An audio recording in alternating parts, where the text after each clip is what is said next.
어린이 주일인데 우리 가정에 어린 아가들을 양육하시느라 수고하신 우리 부모님들, 또 우리 교회의 다음 세대를 양육하는 우리 모든 교사님들에게 우리 위로와 격려의 박수 한번 보내시겠습니다.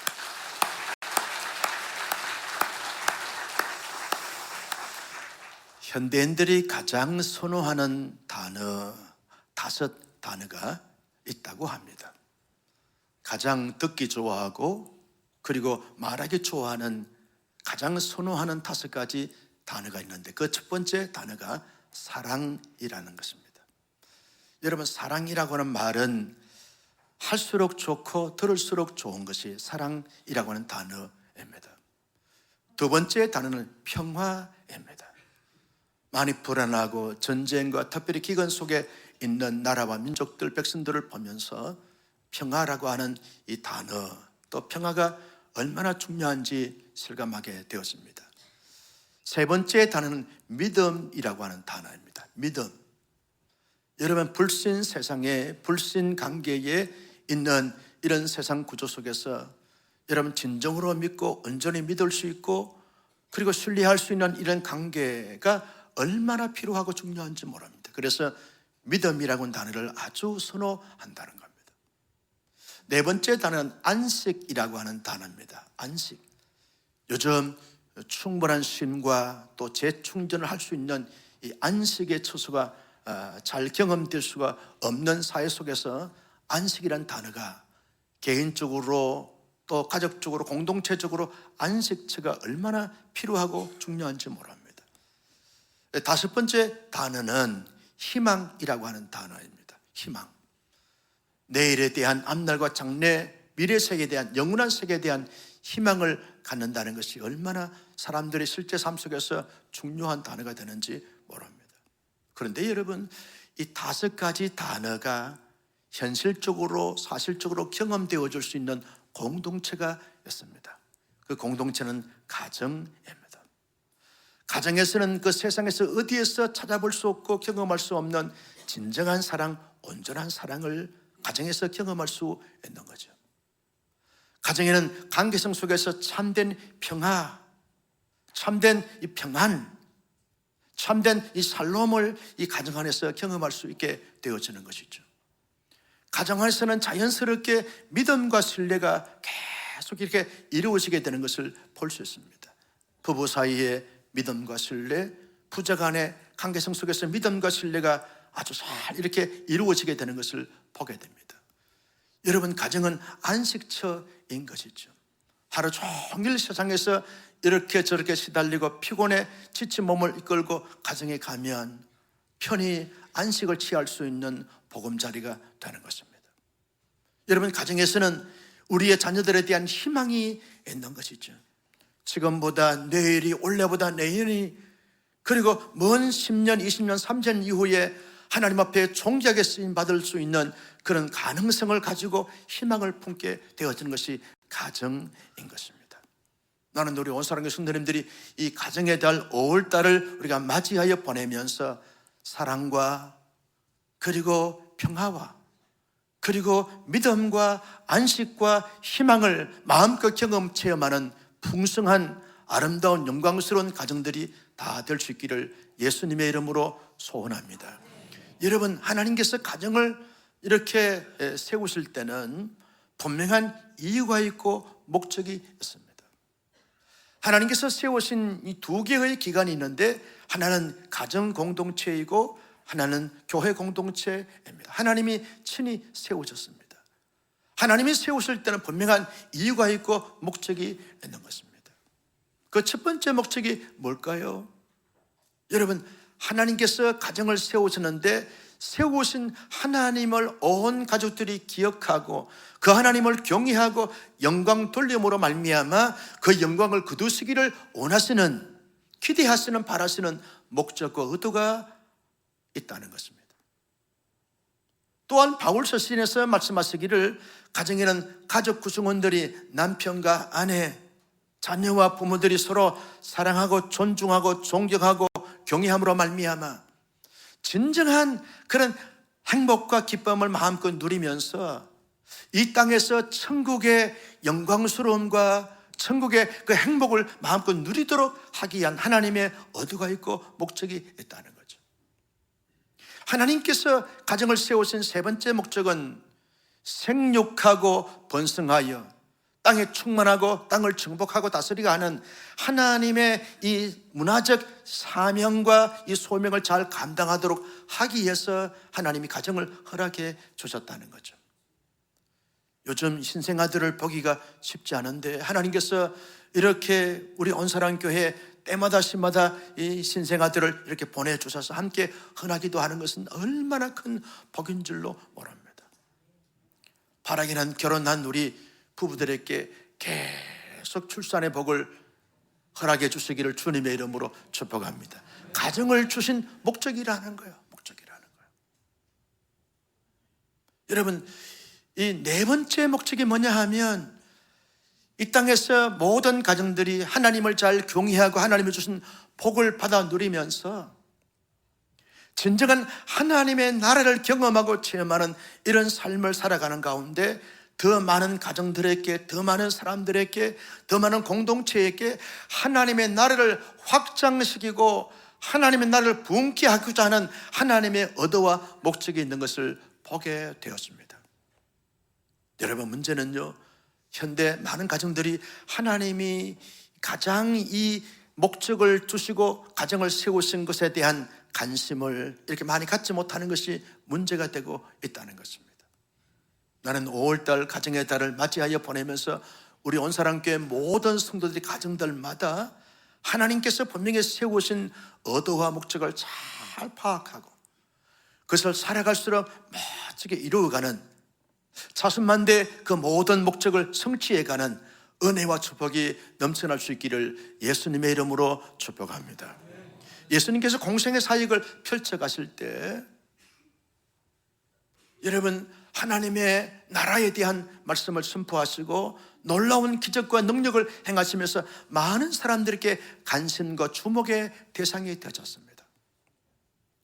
한 번은 공생의 사역을 해가면서 이렇게 하나님의 나라를 확장시켜 가는 사역을 하고 있는 중에 부모들이 자기의 사랑하는 자녀들을 데리고서 예수님께로 나옵니다. 당시에는 여러분, 부모들이요, 자기의 자녀들이 좋은 어떤 스승이나 지인이나 그리고 선지자나 뛰어난 분이 계시면, 어른이 계시면 그분들에게 데리고 가서 덕담을 듣기도 하고 그리고 격려도 받게 하고 안수하여 기도도 받게 하고 축복도 받게 하는 이런 것이 하나의 문화로 이렇게 형성되어져 있었습니다.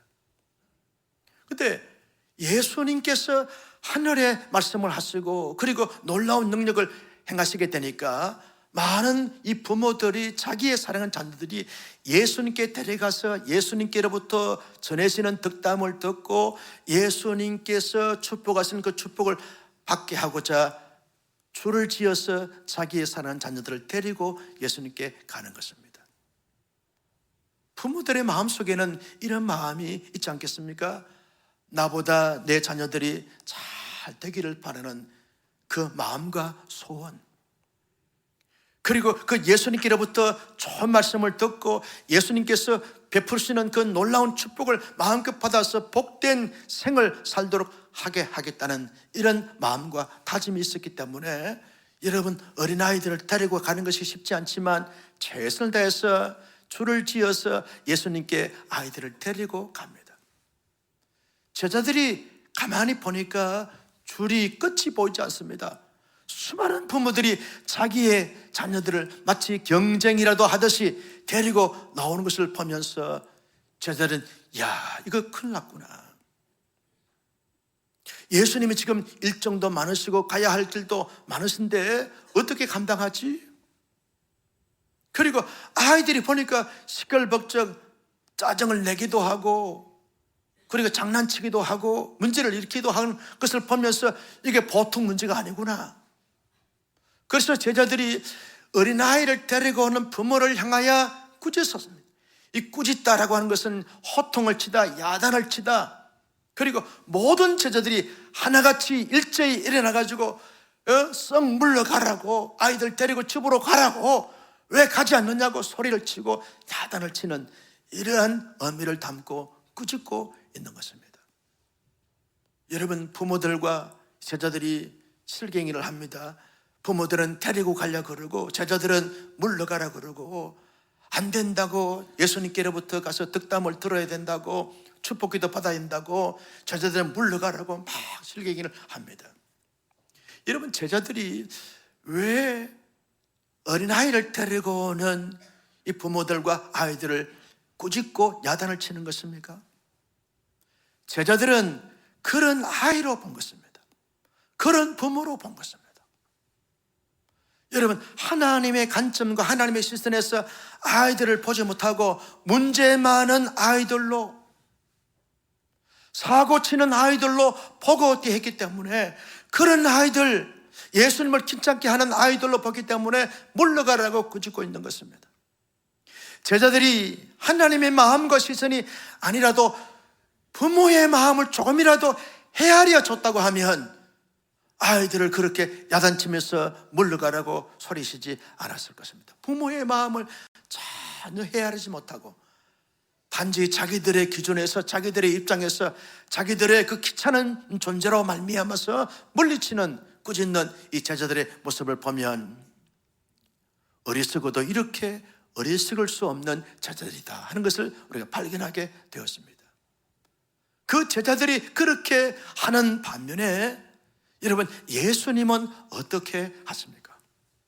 예수님이 가만히 보니까 부모들과 제자들이 실갱이를 한 것을 보면서 예수님이 격분하십니다. 그러면서 제자들을 향하여 야단을 칩니다. 어린아이들을 내게로 오는 것을 용납하라, 그리고 금하지 말라. 용납하고 금하지 말라라고는 이 헬라어 단어를 보니까 현재 명령형으로 되어 있어요. 예수님이 아주 격분하셔서 왜 너희들이 무슨 자격으로, 왜 너희들이 어린아이들이 내게로 오는 것을 환영해 주지 못하고, 그리고 지지해 주지 못하고, 받아들이지 못하고 왜 가로막냐? 내게로 오는 것을 용납하고 금하지 말라, 두 번이나 강조하면서 명령하고 있는 것을 볼 수 있습니다. 그러면서 예수님은 일들이 다 자기에게 오는 어린아이를 가슴에 품에 안습니다. 머리 위에 손을 얹습니다. 그리고 축복하십니다. 여러분, 제자들은 호통을 치는 대상으로 봤는데 예수님은 환영하고 품에 안고 축복하는 대상으로 보셨습니다. 제자들과 예수님의 보는 이 관점과 시선의 차이가 뭡니까?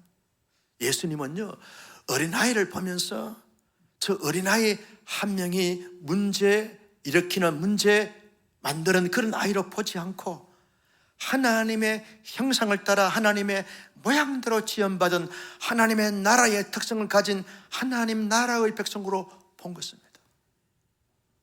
제자들은 인간적으로 본 것이고 세상적인 관점에서 보았지만 예수님은 그렇게 보지 않습니다. 영적인 안목을 가지고 한 명 한 명을 다 그 가운데 하나님의 형상을 따라 하나님의 모양대로 하나님의 나라의 놀라운 특성을 가진 하나님의 나라의 걸작으로 보고 대하게 되는 것이죠.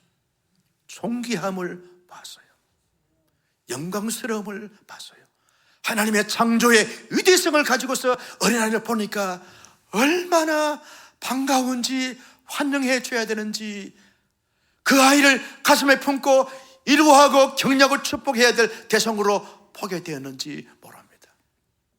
또 하나는요, 예수님이 어린아이를 보면서 하나님의 나라의 특성을 그대로 가진 자들로 보았던 것입니다. 여러분, 어린아이는요, 얼마나 순수하고 착한지 몰라요. 얼마나 선한지 몰라요. 방금 흔하기도 하는데 잠깐 아가하고 눈이 마주치는데 그 눈이 얼마나 선한지 빠져들어갈 뻔했어요.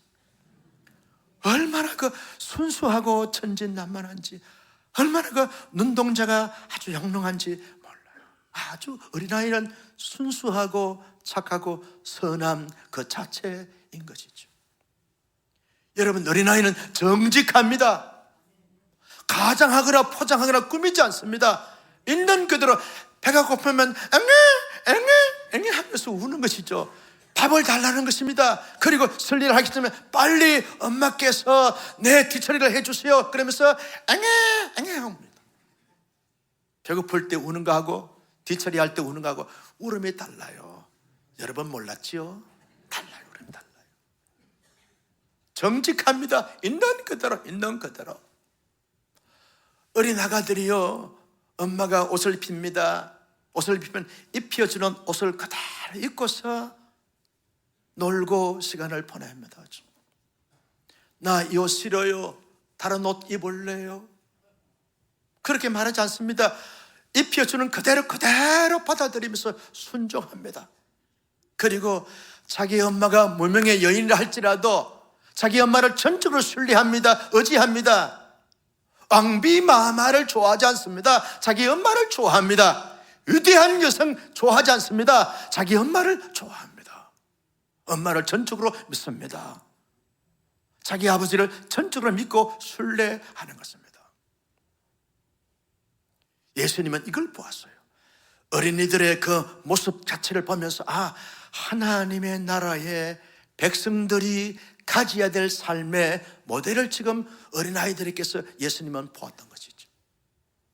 하나님의 나라의 백성들은 어린아이처럼 순수하고 진실하고 착하고 정직해야 되고 하나님을 전적으로 의지하고 신뢰하여 하나님께서 말씀하신 말씀 그대로 순종해가는 이런 삶을 마치 어린아이같이 그렇게 모든 것을 하나님 앞에 간계를 갖지 아니하면 아무도 천국에 들어갈 수 없느니라. 그렇게 예수님께서 하나님 나라의 특성을 가진 자들로 어린아이를 소개하고 있는 것을 볼 수 있습니다.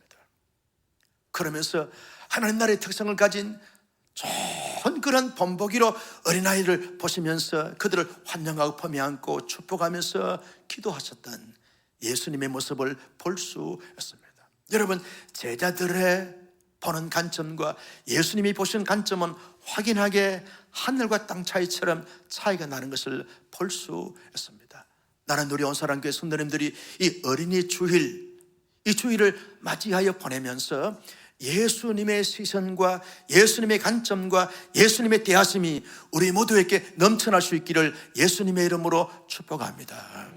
여러분, 우리가 자녀를 키우고 양육하고 뒷바라지 하다 보면 정말 착하고 선하고 잘 이렇게 자라주고 잘 이렇게 커주고 잘 감당해주는 이런 자녀들이 있습니다. 믿음도 좋고 공부도 잘하고 취직도 잘하고 결혼도 잘하고 성공도 하고 부모에게 효도하고 교회에서 멋있게 쓰임받고 너무너무 잘하는 그런 자녀들이 있습니다. 너무 감사하지요. 너무 자랑스럽지요. 너무 고맙습니다. 그런데 그 중에는 부모의 기대치에 정반대적인 모습을 가진 그런 자녀들이 없잖아 있을 수 있습니다. 하나의 사고를 쳤는데 그 사고를 잘 이렇게 마무리해 놓으면 또 사고를 칩니다. 뻔뻔히 끈끈히 계속 사고 치면서 부모가 그 사고를 뒤처리해 줘야 되고 감당해 줘야 될 그런 사고 뭉치 아이들이 있을 수 있습니다. 그래서 부모가 늘 힘들어지는 것이죠. 마음 아파하고 고통스러워 하는 것이죠. 요즘 이 아이들이 말이죠, 중독에 빠진 상태에서 얼마나 사회에 무리를 일으키는 자들이 있는지 모릅니다. 도박, 마약, 그리고 게임, 그리고 성폭행, 이런 사회에 무리를 일으키는 이런 자녀들이 없잖아 있기도 하는 것을 보게 되었습니다. 그래서 부모님이 너무 자기의 명예가 실추가 되어지고 자기의 권위가 완전히 무너지게 되어지는 자녀 때문에 망신을 당하는 이런 부모들이 없잖아 있고 자녀들이 있는 것을 보게 되었습니다. 그리고 자녀들이 말을 하지 않아요. 방에서 나오지 않습니다. 아빠를 싫어하고 엄마를 싫어하고 친구를 싫어하고 다 싫어합니다. 그래서 나홀로 여러분 이렇게 핸드폰을 가지고서 그렇게 살아가는 그런 자녀도 있습니다. 그런데 여러분, 이런 자녀들, 저런 자녀가 있기도 한데 이런 문제들은 어제 오늘 우리들의 문제만이 아닙니다. 여러분, 성경 당시에도 수많은 자녀들이 문제를 일으켰던 것을 보게 되었습니다. 여러분 생각해 보십시오. 야곱이 믿음의 족장입니다. 믿음의 조상입니다. 얼마나 믿음의 멋진 모습을 가지고 살았던 사람인지 모르겠어요. 그런데 그에게 12명의 아들들이 있었습니다. 11번째 아들이 요셉입니다. 야곱이 요셉을 편애하고 사랑한 이유 때문에 10명의 형들이 다 싫어합니다. 왕따를 시킵니다. 그러면서 아버지의 심부름을 통해서 형들에게 갔더니 형들이 모의를 꾸며서 옷을 벗기고 구타를 하고 구덩이에 집어넣고 반 죽이려고 합니다. 그래서 어떤 형들의 제안으로 말미암아 저 요셉을 미디안 장사꾼들에게 팔아넘기자. 그래서 은 20에 팔아버렸어요. 졸지에 형들이 자기의 동생인 요셉을 임시매매시켜서 팔아먹었어요. 종으로 팔아먹었어요. 그러면서 그 요셉의 옷에다가 피를 묻혀가지고 아버지의 11번째 아들 요셉이 죽었나이다 거짓말까지 하고 아버지께 속임을 했습니다. 여러분, 아버지 입장에서 생각해 보십시오. 10명의 아들이 공모를 해서 자기 아들을 팔아먹고 심지어 살아있는데 불구하고 자기 아들을 죽였다고 하는 이 아들들을 보면서 야곱의 마음이 얼마나 고통스럽고 한스럽겠습니까? 이건 이렇게 배신을 당할 수가 없는 것이죠. 자녀 때문에 이렇게 야곱이 상처받고 힘들어질 수가 없는 것이죠. 어떻게 인간의 탈을 쓰고 그럴 수 있나요? 여러분, 그뿐입니까? 엘리 제사장은 대제사장입니다. 이스라엘 백성들의 사사들 시대를 끝나고 난 다음에 제사장으로 세우는데 이 엘리 제사장이 백성들을 잘 이렇게 죄 문제를 해결하고 하나님 앞에 중보 사역을 함으로 말미암아 사함받게 하는 이런 사역을 하는 거룩한 성직을 가진 이 엘리 제사장에게 두 아들이 있었습니다. 홈니와 비느하스입니다. 이들이 아버지의 제사장 계보를 따라서 제사장이 되었습니다. 제사장이 되면 어떻게 살아야 합니까? 여러분, 백성들의 죄를 대신해서 하나님 앞에 제사를 드림으로 말미암아 용서받는 이런 중보적 사역을 신실하게 거룩하게 정직하게 잘 감당해야 될 그런 사역자들 아닙니까? 그런데 여러분, 이들은요 재물을 잡아서 이제는 고기를 삶거나 굽거나 해서 하나님 앞에 먼저 제사를 드리고 난 다음에 제사장이 먹어야 될 부위를 먹는 이것이 하나의 관례인데 이들은 말이죠 생고기를 좋아했는가 봐요. 육회를 육회를 그래서 제사 제물을 이 삶지도 않고 굽지도 않은 진짜 생고기를 가져오라 그래서 이들이 육회를 쳐서 먹었어요. 그리고 하나님께 제사를 드리고 난 다음에 먹어야 될 부위를 먹어야 되는데 가장 좋은 부위를 제사 드리기도 전에 고기를 가져오라 그래서 이거를 뜯어 먹었어요. 고기만 먹었을까? 불량자인 이 홈리와 비느하스가 고기만 먹었을까요? 아니죠. 여러분, 그러니까 성전에서 수정되는 여인들을 성폭행을 합니다. 완전히 불량자가 되어버렸어요. 여러분, 그런 두 아들의 모습을 본 이 엘리 제사장의 마음이 어땠을까요? 야, 저런 아들을 낳아서 내가 미역국을 먹었단 말인가? 그 당시 미국과 안 먹겠죠. 내 체면이 뭔가 창피하고 부끄러워서 고개를 들 수가 없는 거죠. 그뿐입니까, 여러분? 하나님의 마음에 합한 성군 다윗이 아들이 있었는데 그 아들 중에서 이런 압살롬이라고 하는 아들이 있었어요. 이 아들이 아버지의 왕권의 그 허점을 좀 틈타고서 자기의 왕국을 만들었어요. 지략가들과 함께 모의를 꾸며가지고 왕국을 만들어가지고 세력을 등에 업고서 아버지를 다윗 왕국에서 쫓아냅니다. 추방시킵니다. 여러분, 자기 아들에게 쫓겨가서 여러분 마하나임 지역으로 가는 아버지 다윗의 철행한 신세를 한번 생각해 보십시오. 얼마나 심리적으로 고통스럽고 자기 신하들에게 창피해서 고개를 들 수 없는 거죠. 어떻게 아들이 그럴 수 있습니까? 이런 아들이 있을 수가 없는 거죠. 다윗의 말년에는요, 아도니아라고 하는 아들에게 또다시 반역을 당해서 어려움을 당합니다. 다윗의 잘못이 아닙니다. 아들들의 잘못으로 말미암아 아버지가 이렇게 고통스럽고 힘들어지는 이런 생활을 하게 되어지는 것이죠. 그럴 수 있다는 거예요. 우리의 가정의 교회에 이런 자녀도 있기도 하고 저런 자녀도 있기도 하는 것을 볼 수 있습니다. 그러나 중요한 것은 좋은 착하고 선한 아이들도 있고 그렇지 못한 아이들도 있는데, 이런 자녀들 저런 자들 불구하고 하나님의 사람들인 우리가 우리 가정에 맡겨주신 자녀들, 우리 교회에 맡겨주신 자녀들, 이 시대에 맡겨주신 자녀들을 다 하나님의 위대한 걸작으로, 영적인 거성으로, 거장으로 세워가야 하실 줄로 믿으시면 아멘. 이것이 부모 세대에게 주신 사명이라는 거죠. 우리 교회의 기성세대들에게 주신 하나님의 사명이 뭐냐? 내가 너희 가정에 맡겨준 나의 형상을 따라 나의 모양대로 지음받은 나의 아들을 위탁해 줬으니까 잘 양육하라. 너희 가족으로 말미암아 너희 교회를 통해서 영적인 거성이 되고 거정이 되도록 하라. 하나님께서 우리에게 말씀해 주셨다는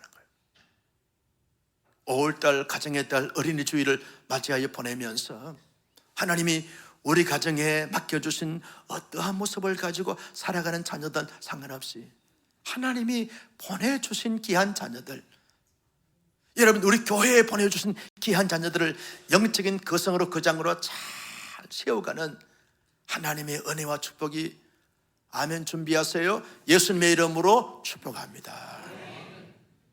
어떻게 하면 가능할 수 있겠습니까? 어떻게 하면 가능할 수 있겠습니까?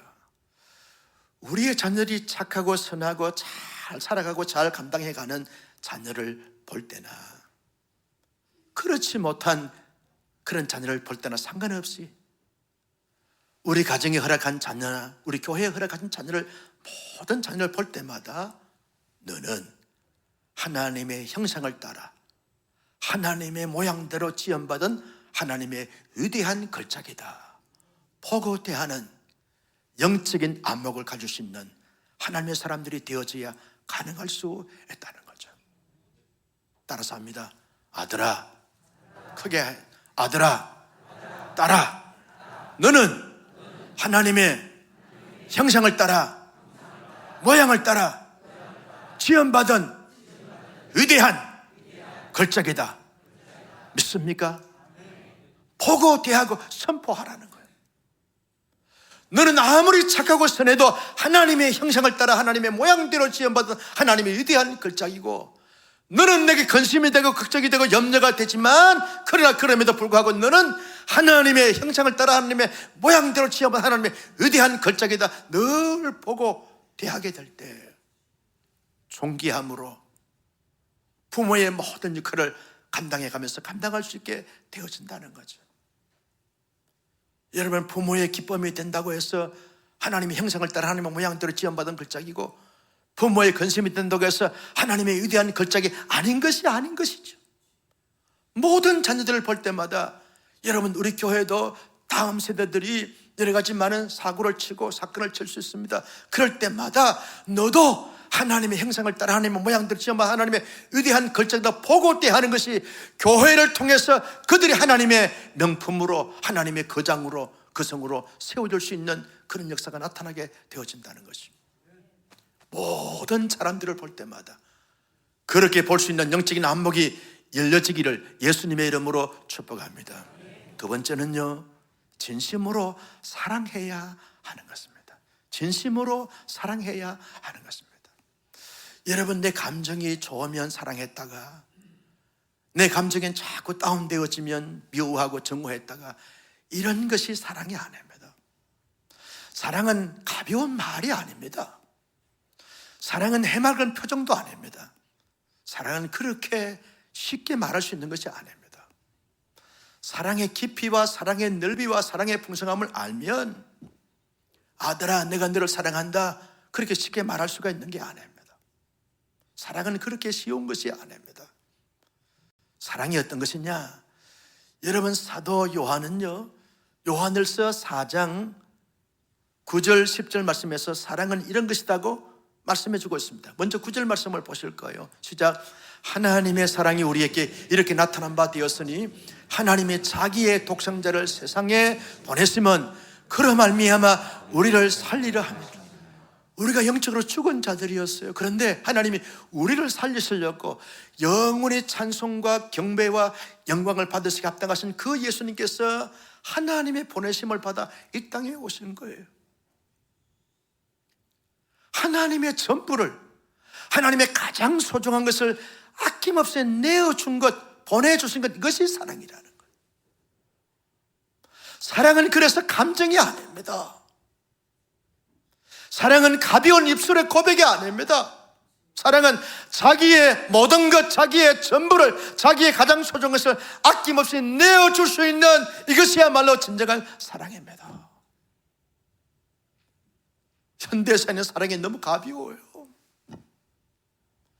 사랑이 너무 감정적이에요. 사랑이 너무 기분파라는 거예요.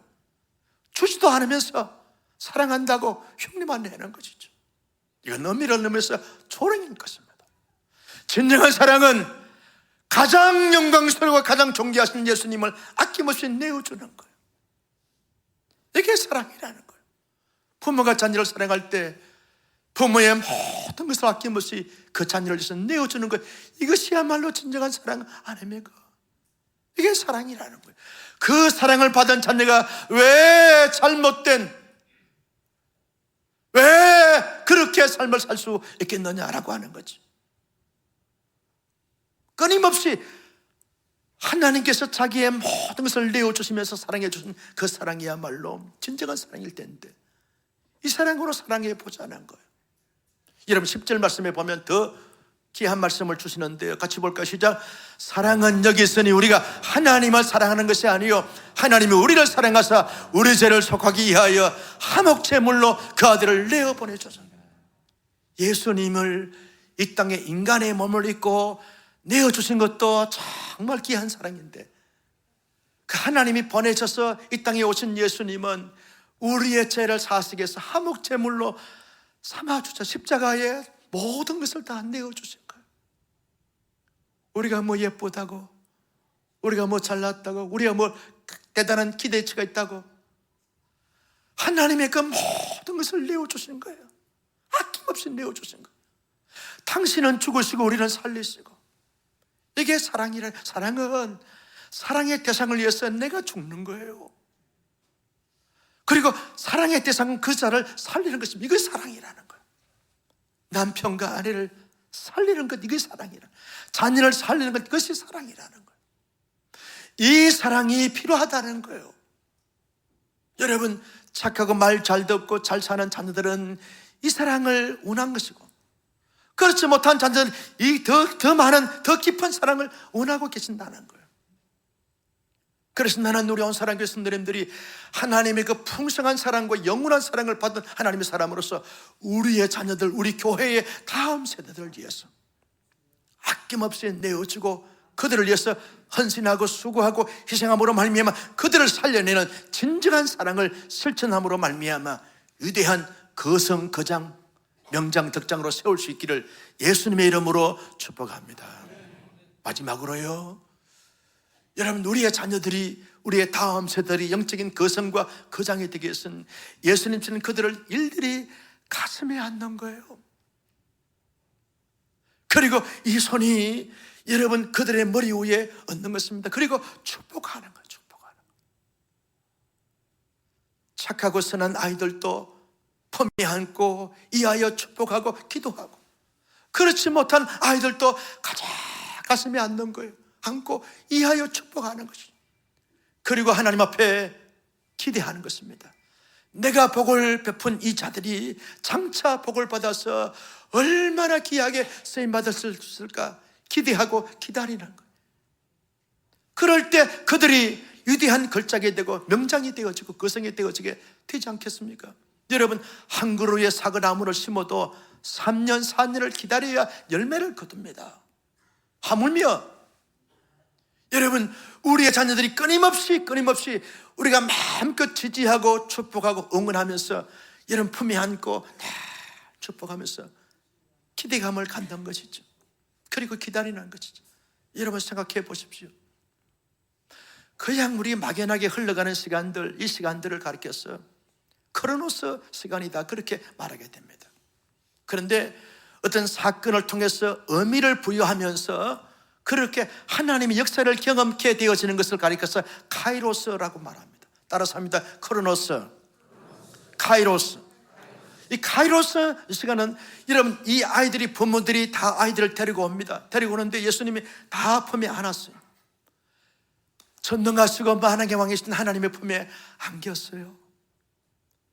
하나님이신 예수님의 손이 그들의 머리 위에 얹혔습니다.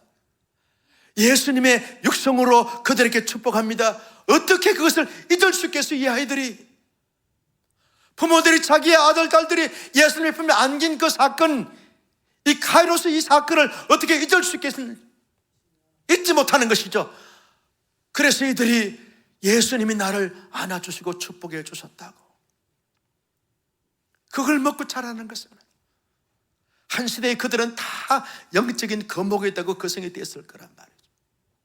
여러분, 우리가 우리의 자녀들이 형편과 처지가 이러하든 저러하든 상관없이 끊임없이 계속 우리의 영적인 가슴으로 품에 안고 그들의 이름을 불러가면서 일들이 안수하고 여러분 축복 기도하면서 기다리게 되었지만 때가 되면 반드시 하나님의 위대한 걸작으로 그 성으로 쓰임받을 줄로 믿으시면 아멘. 늘 위로하고 늘 축복하고 늘 격려하고 늘 섬기고 늘 세우면서 우리의 가정에서 자란 귀한 자녀들, 후손들의 귀한 앞날과 장래, 우리 교회의 다음 세대, 그 다음 세대의 모든 자녀들이 한 시대의 요셉처럼, 한 시대의 다윗처럼, 한 시대의 모세처럼, 한 시대의 바울처럼 쓰임받게 하는 은혜와 축복이 넘쳐날 수 있기를 예수님의 이름으로 축원합니다.